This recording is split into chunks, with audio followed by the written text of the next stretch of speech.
Yo, we back. Hey, y'all. I'm Moses. Regina. And we're back with another video. I know all the YouTubers say it, but I finally get to say it. So, we coming to talk to you again about the top conversations surrounding relationships. Last time we talked about trust and commitment, and this time we're going to talk about conflict. How do you deal with conflict in a relationship? Okay, so conflict happens in every relationship, and it's a myth to believe that in a happy relationship you'll get along all the time. Relationship conflict serves a purpose. It is an opportunity to get to know your partner better and develop and to develop deeper intimacy as you talk about and work through your differences. So what do you think about that? Is it a myth that in happy relationships there's no conflict? I think that is a myth. There's always conflict. There's conflict with anything that you do, with any people that you are around. That's true. You know what I think it is? What? Like, you can have a happy relationship. I think that people mix conflict up with like toxicity. Right. Or like arguing. That part. Like, conflict doesn't necessarily mean arguing. Right. Conflict doesn't necessarily mean strife. Conflict doesn't necessarily mean a problem. Well, how doesn't conflict mean a problem? Okay, give me an example. Wait, what? Like a bad thing. That's what I meant. Yes. Okay. A Yes. bad conflict can simply just be something that's disagreed upon, but it could be something. You had the Royal Club shirt on last time. No, I didn't. Yes, you did. No, I didn't. You didn't have the Royal Club shirt? No, because it was still hot. The club, baby. We represent around here. You're conflict. Cute. Okay. Okay, you're cute too. Okay. All right. So, conflict doesn't necessarily mean it's a negative problem. A negative problem. Exactly.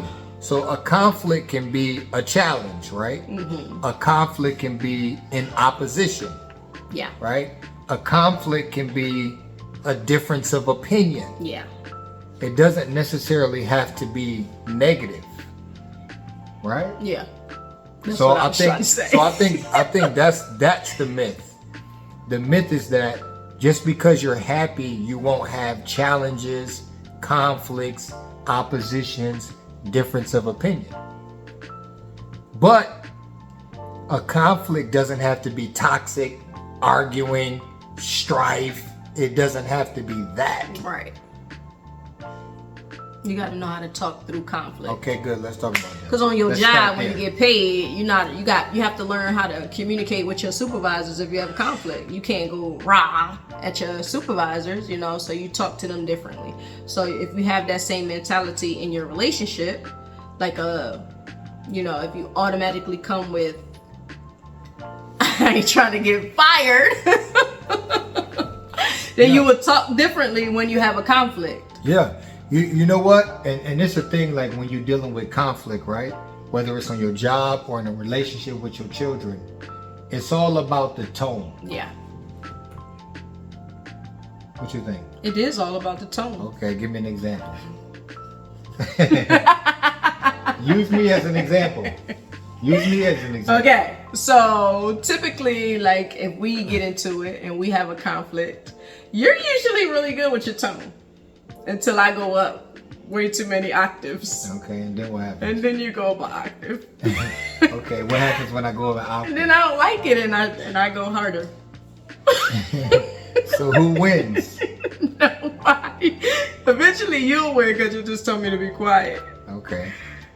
So if my tone goes up or yours go up, does anybody receive anything? So here's the thing: if mine goes up, if you stay low, eventually, but no, most of the time you do. You're pretty good at that. You're very loving today. You just rub my back and say you're pretty good at that. What's going on? You don't want to be rough? It's gonna be a good night. It's gonna be a date night. So, what I was trying to say was, you're pretty good at not matching me in toxicity. Okay. But if you do go higher, then it makes me more angry. Right, because we don't get anywhere with that type of energy, Yeah. right? The reason I'm saying it is because if you think about it, when you're dealing with an issue or a conflict, it's like two things that can set your tone. Are you complaining? Are you complaining? Are you judging? Or are you bringing a solution? Right. So Jesus is my role model. So Jesus said, the Bible says that he spoke with gracious words. I believe that when he communicated, people got the sense that he was for them and not against them. Right. And I believe that whenever he spoke, he was solution oriented. He was bringing solutions and answers. Yeah. So what you think? I think like if you have a conflict, what sets the tone of your presentation? Are you complaining? Are you judging? Or is your mindset to bring answers and solutions? Because if you're complaining, give me an example of something you want to complain about. Laundry. Okay, go for it. If your laundry is on the floor. Okay, go for it. What would you say? Huh? What would I say to you? Yeah. Hey, you left it again? You see? What is that? What does that resolve? But I said babe. Yeah, but that doesn't resolve anything It because doesn't. it shows that you upset about it, which maybe you should be. But how does that help us get to a healthier place? Right. How does that help us resolve the conflict? You're just complaining because you nagging me. That's how I feel like, yo, you nagging me. Get out my face. That's how I'm responding like, get out my face. Nobody trying to hear that. Because it come off like you nagging. So what is a different way you can approach it? Can I say, hey babe, can you grab that off the floor? Yeah, sure. Simple as that. Okay. Or you could pick it up. I could pick it up. Say, hey, next time you get out the shower, can you mind just throwing your stuff in the dirty clothes bin? Mm-hmm. Or maybe that's like the first time. After it's happened like 50 times in 5 years. It gets a little bit of frustrating. Okay. And sometimes, like, you just try to be quiet and you try to pick it up yourself, but sometimes it'd be like, I just want him to know that I want him to do that. So I guess to say, hey, if you don't mind, can you grab that and put that in the basket? And that will make you kind of like alert to put it in the basket. Yeah, that's a simple thing. You just asked me to do it. When you say, hey babe, you left your clothes in the you left your clothes on the bathroom floor. When you get a chance, can you pick them up, put them in dirty clothes? Yeah. It's like, dang, you know what? Dang, she right. I didn't do that. Dang, you know what? Let me do it real quick. All right? Yeah. So it's just different ways you can approach the situation that's more edifying than screaming and yelling. So conflict becomes an opportunity to see what your relationship is really made of. Like, can you work through it? Can you problem solve together? Does one person have the answer and try to control the other person? Can you work together to resolve the conflict? If you have differences of opinion, can you come to a common solution? Right? You have to be in the right state of mind to come to a common solution. You got to have good communication to come to a common solution. You have to have emotional intelligence and awareness to be able to come to a common solution. And you have to be sure that you know that you're a team and you're not opponents. That's a very good point.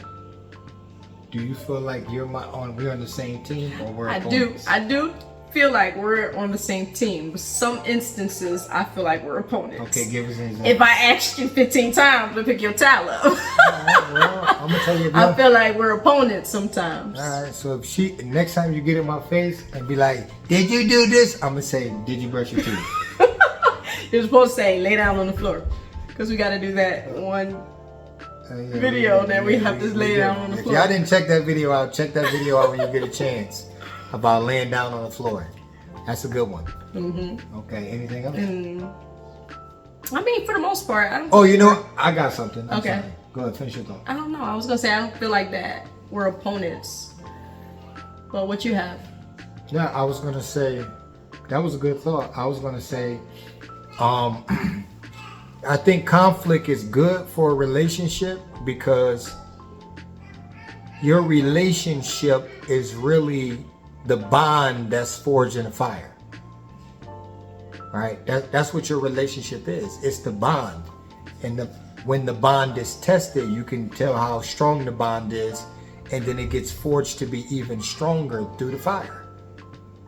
I always tell people that your marriage is not a piece of paper. Your marriage is the relationship forged through the fire. That's what your marriage is. It's the bond created through the process. It's not a piece of paper. I know people that have no relationship, get married, and they don't have a strong bond, and they end the divorce. But I know people that it doesn't matter what hit their marriage, right? I mean, we done been through everything.